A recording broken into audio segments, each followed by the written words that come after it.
आज तक उनके खिलाफ 180 से ज़ायद मुकदमात बनाए गए पॉलिटिकल विक्टिमाइजेशन के लिए। उनको मजबूर करने की कोशिश हुई कि किसी तरीके से वो अपने इस पॉइंट ऑफ व्यू से और अपने इस फैसले से पीछे आ जाएं। उसी के साथ आप देखें, दूसरा उन्होंने फैसला जो किया था, ओवरसीज़ का राइट ऑफ वोट ख़त्म किया था, इसलिए कि इनको पता था कि ओवरसाइज का 99% वोट इमरान खान के हक में है। तीसरा इन्होंने काम जो गलत किया था वो इलेक्ट्रॉनिक वोटिंग का जो तरीक़ाकार था उसको वापस ले लिया ताकि फोर्जरी और रिगिंग इलेक्शंस में हो सके। ये तीन काम किए और आखिरी दिन जाते जाते आखिरी 10 दिन पहले आपके सामने शायद खाकान अब्बासी ने खुद उनके साबिक प्राइम मिनिस्टर ने यह इल्ज़ाम लगाया कि इसमें 15 से 25-30 करोड़ के दरमियान रिश्वतें लेके यूनिवर्सिटी के चार्टर पास कराए गए और उन्होंने वो कानून साजी की, जुमा बाजार लगाया, जिससे लोगों के बुनियादी हुकूक मुअत्तल हुए। लेकिन आज मैं समझता हूँ कि करप्शन हमारे मुल्क का सबसे बड़ा कैंसर है और इस कैंसर के खात्मे के लिए हमने सुप्रीम कोर्ट से इमरान खान ने रुजू किया है और कोई और पॉलिटिकल पार्टी इसके साथ शेयर नहीं किया ना आई है सुप्रीम कोर्ट में, इसलिए कि वो करप्शन के बेनिफिशरीज हैं।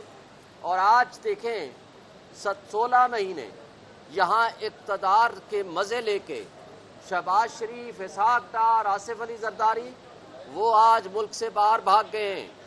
क्यों? इसलिए नज़र आ रहा है कि जाते जाते इनकी अपनी मुस्लिम लीग नून की साबिक MPA जुगनू मोहसिन कहती है कि 1-1 अरब रुपया इनको आखिरी दिनों में दे दिया गया हर MNA को, ताकि वो आगे अपने इलेक्शन की तैयारियां करें, जो कि 332 बिलियंस बनते हैं।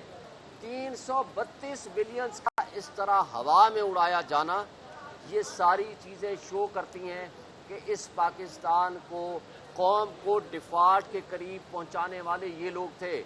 इसलिए इस पे हम बजा तौर पर तवक्को रखते हैं सुप्रीम कोर्ट ऑफ पाकिस्तान से कि वो आईन और क़ानून की बालादस्ती के लिए इसमें जल्दी फैसला करेंगे। इसलिए कि अब जब रिपोर्ट जमा हुई है, इसमें सारी वो हुक्मरान जमातें जो PDM की सूरत में थीं, उन सब के मैक्सिमम के मुकदमात या उनकी फैमिलीज़ के मुकदमात या तो रेफरेंसेस वापस हो गए या जो अंडर इन्वेस्टिगेशन थे वो सारे के सारे ख़त्म कर दिए गए। तो ये वो चीज़ें हैं जिसके ऊपर हमें ये भी अफसोस से कहना पड़ता है कि पिछले 1.5 साल से इसके अंदर बहस जारी है। ये फैसला पहले महीने 2 महीने में आ जाना चाहिए था, ताकि वो जो करप्शन का पैसा ले के भाग गए हैं, जो करप्शन की प्रॉपर्टीज़ बेच के निकल गए हैं, तो उनसे वापस रिकवर कैसे करेंगे।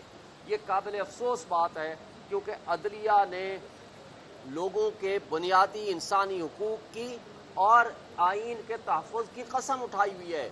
एक सवाल ये भी पैदा होता है कि अगर उन्होंने नैब लॉ बदल दिया है तो आम आदमी का, किसी सिटीज़न ऑफ पाकिस्तान का बुनियादी हक कैसे महरूम होता है। मैं ये कहता हूँ कि जब पब्लिक मनी चोरी होती है, पब्लिक मनी, वो आपका हक है, वो मेरा हक है, ये पाकिस्तान के हर शहरी का हक है, वो 25 करोड़ अवाम का हक है। तो आज इस अंजाम को जहाँ तक महंगाई की दलदल में हमें फंसा दिया है, वो हर उस शख्स जो इस वक्त बिलों के हाथों, डीजल और पेट्रोल की कीमतों के हाथों, महंगाई के हाथों, बेरोज़गारी के हाथों मजबूर है, वो इस करप्शन की वजह से है, जो यहाँ से पैसा चोरी करके, डकैती करके मुल्क से बाहर ले जाते हैं। और ये वो लोग हैं कि अगर डॉलर ऊपर जाएगा तो भाई उनको तो फ़ायदा है उसका, क्योंकि उनकी तो प्रॉपर्टीज़, उनके पैसे वो डबल हो रहे हैं।